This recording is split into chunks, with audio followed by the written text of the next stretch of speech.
The cameras were already rolling when the first sparks flew. It wasn't supposed to be explosive, at least not this soon. The stage had been polished to a sterile shine, flags lined up in perfect symmetry, and the lights burned hot, creating that unmistakable aura of political theater. On one side, Denzel Washington, calm, deliberate, dressed in a dark suit that didn't shout power but radiated authority. On the other, Karoline Leavitt, sharp, ambitious, her heels clicking against the marble floor like punctuation marks before the debate even began. The nation tuned in expecting fireworks, but not an earthquake. Tonight, the moderator announced, we confront the crises shaking America, faith, disaster response, and the accountability of leadership. Simple words, but they carried dynamite. Millions were watching. Social feeds were primed, hashtags waiting to erupt. Denzel leaned into the mic, voice steady as stone. Faith should unite, not divide. Disasters don't wait for politics. And scandals, well, they reveal who we really are when the spotlight isn't on. He paused. The audience, a mix of students, journalists, and restless citizens, leaned closer. Karoline smirked, already loading her first volley, spoken like a Hollywood actor playing politics. But real Americans want leaders, not lectures. She gestured broadly, soaking in the applause from her corner. Her tone dripped with the confidence of someone who believed the crowd was already hers. But then came the moment no one expected. Denzel didn't flinch. He didn't raise his voice. He simply said, Karoline, your faith has been a tool. Your disaster responses, performances. And your scandals, they've been written off as noise. Tonight, let's strip away the noise. The room froze. This wasn't a speech. It was an opening strike. Faith, quake, scandal. 3 words that would define the night, 3 fault lines waiting to rupture.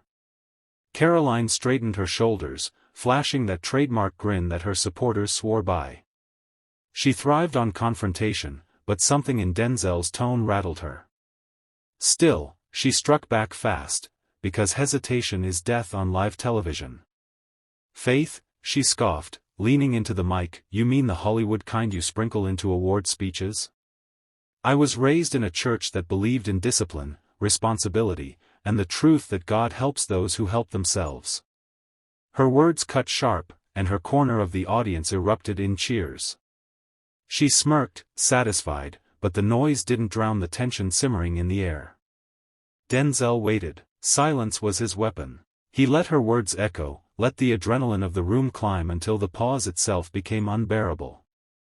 Then, with calm precision, he answered, faith isn't a prop, Karoline.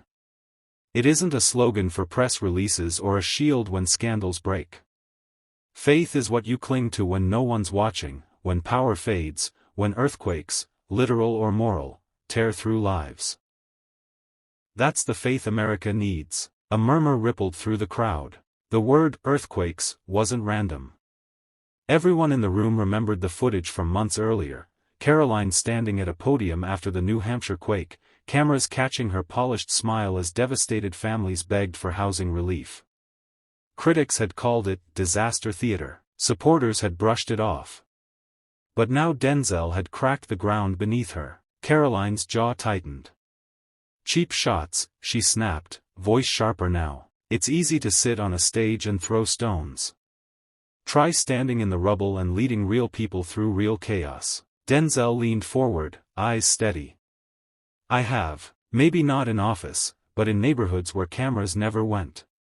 The difference is, I stayed when the lights turned off. The crowd buzzed. Phones rose higher. This was no longer debate, it was a duel, and round 2 had just begun.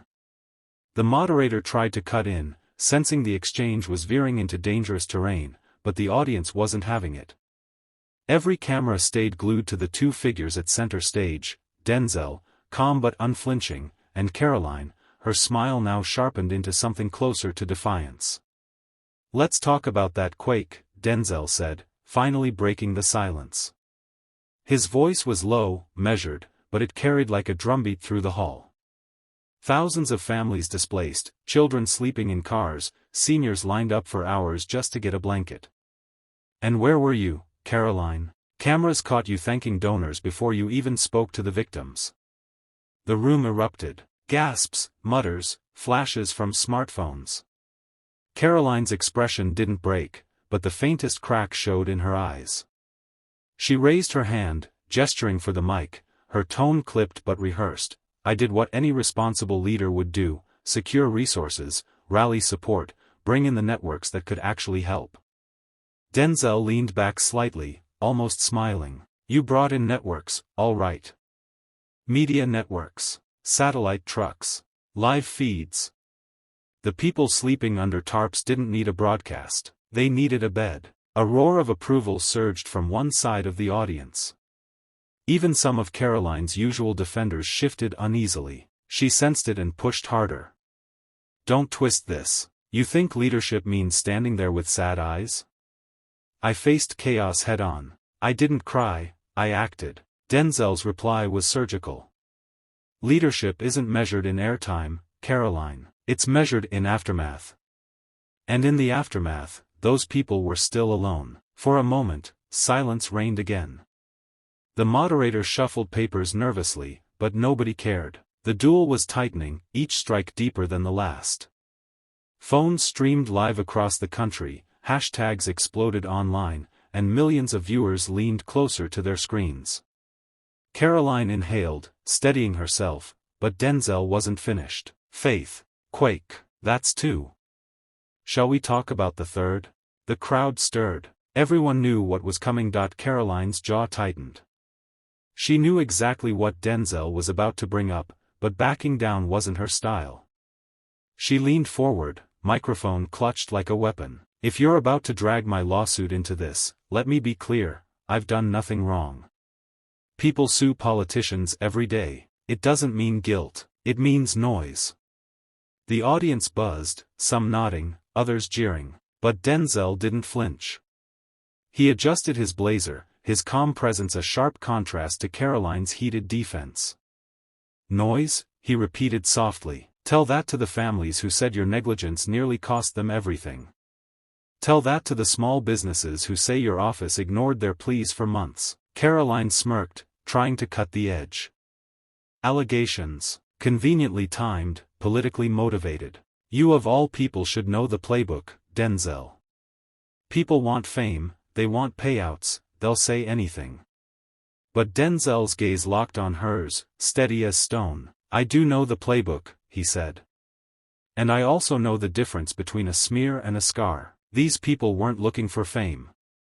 They were looking for justice. The audience hushed again, as if the word itself carried weight. Justice. It hung in the air, undeniable, heavy. Cameras zoomed tighter, capturing every flicker of emotion. Karoline shifted in her seat, just slightly, but enough for the audience to see. Denzel leaned in, his voice still calm but sharper now, like glass under pressure. So here we are. Faith questioned. Quake mishandled. And a lawsuit that cuts deeper than you'd like to admit. That's not politics, Karoline. That's a pattern. The room pulsed with anticipation. Everyone knew this was the pivot, the moment that would decide whether Karoline regained her footing or spiraled under the weight of Denzel's precision. Karoline drew a breath, her smile flickering back like armor. Patterns can be rewritten, she said. But her voice trembled, just enough for millions to notice. The moderator, sensing the voltage in the air, tried to pivot. Let's return to policy, but it was too late. The audience wasn't here for policy bullet points anymore. They were here for the clash, and Denzel knew it. He turned slightly toward the crowd, not breaking eye contact with Karoline but making sure every viewer at home felt included. Patterns can be rewritten, he echoed, but only when someone admits the first draft was broken. Gasps rippled. Karoline tightened her grip on the microphone. She was quick, but her words carried an edge that betrayed her nerves. What's broken is this obsession with tearing down leaders just because you disagree with them. You call it accountability. I call it sabotage. Denzel raised his hand slightly, silencing the murmurs. Sabotage, he said evenly. That's what you call people pointing out that their hospital collapsed because warnings were ignored? That's sabotage? Or is it just inconvenient truth? The tension snapped like a wire. Karoline's eyes flashed, and for the first time, her smile vanished. I will not sit here and be painted as a villain because nature is unpredictable, she snapped. No one could have predicted the scale of that earthquake, and you know it. Denzel leaned forward, his tone unwavering. Nature is unpredictable, but responsibility is not. When experts warned of structural weaknesses years before, when funding requests were shelved under your watch, when lives could have been saved if someone acted, don't tell me that's unpredictable. That's preventable. The crowd erupted, half applause, half shouts. The moderator's attempts to regain order were drowned out. The camera cut to Karoline, whose polished composure now had visible cracks. She opened her mouth, but no words came. And in that pause, Denzel's calm silence spoke louder than any slogan. Karoline finally found her words, her voice louder now, almost defiant. You sit there, Denzel, lecturing like you've walked in my shoes. Easy to criticize when you don't have to make decisions that carry the weight of millions of lives. Leaders don't have the luxury of hindsight from a TV studio. The jab stung, but Denzel didn't take the bait. He leaned back, folding his hands, the very picture of restraint. You're right, he said calmly. I don't have your shoes, but I do have ears. And what I've heard, what America has heard, are voices from the ground, people who begged for help and were ignored. Karoline's face tightened. She gestured sharply toward him, trying to seize the momentum. Ignored? You mean the same people who are suing me now? Those lawyers lined up because they smell money, not justice. They've turned tragedy into theater, and you're their headliner. The audience murmured, some nodding, some shaking their heads. But Denzel's expression didn't shift. His voice lowered, forcing everyone to lean in. Theater, he repeated. No, Karoline, this is not theater. This is testimony. When a mother holds her child's medical records and says, "We begged your office for relief," that's not a performance. That's survival. When a father sleeps in a car outside a hospital because his home collapsed, that's not a lawsuit tactic. That's reality. The silence that followed was heavy, uncomfortable, undeniable. Karoline glanced toward the moderator for backup, but even he looked rattled, eyes darting between them as if afraid to cut the tension. Denzel leaned forward just enough to close the space between them. You call it sabotage. You call it theater. But the truth is simpler. People were left behind, and the one person who could have helped them chose not to. The audience broke, applause, whistles, shouts, the sound of a line cutting deeper than any insult. Karoline pressed her lips together, her polished armor slipping one fracture at a time. Karoline's cheeks flushed, and she straightened her posture, determined not to let the moment slip away. You think you've cornered me with emotional stories, she snapped, her voice sharp enough to pierce the murmuring crowd. But leadership isn't about sympathy, it's about strength. And strength means making tough choices, even if people hate you for it. The crowd rumbled, half applause, half outrage. But Denzel stayed still, his eyes narrowing, his voice steady as stone. Strength, he said quietly, letting the word hang. Strength is looking a grieving mother in the eye and admitting you failed. Strength is owning the cost of your decisions, not hiding behind spreadsheets and slogans. Karoline slammed her palm lightly against the desk, trying to reassert control. You think lectures make you brave? You think standing there with perfect hindsight makes you a hero? Heroes are the ones who keep the government running when the world is falling apart. Not critics who swoop in afterward with cameras rolling. The jab landed hard, but Denzel only smiled faintly, almost pitying. He leaned toward the mic, his voice lowering into something surgical. If keeping the government running means letting people die unseen, then maybe the system you're so proud of deserves to fall apart. The audience gasped, a sharp intake of breath that echoed through the chamber. Karoline blinked, stunned, her practiced rhetoric shattered by the simplicity of the blow. For the first time, she looked less like a rising star and more like someone cornered by the truth. Denzel didn't let the silence fade. He pressed on, calm but relentless. You say this isn't about sympathy. But sympathy is exactly what separates leadership from tyranny. Without it, you're not protecting people. You're ruling them. And America doesn't need rulers, it needs responsibility.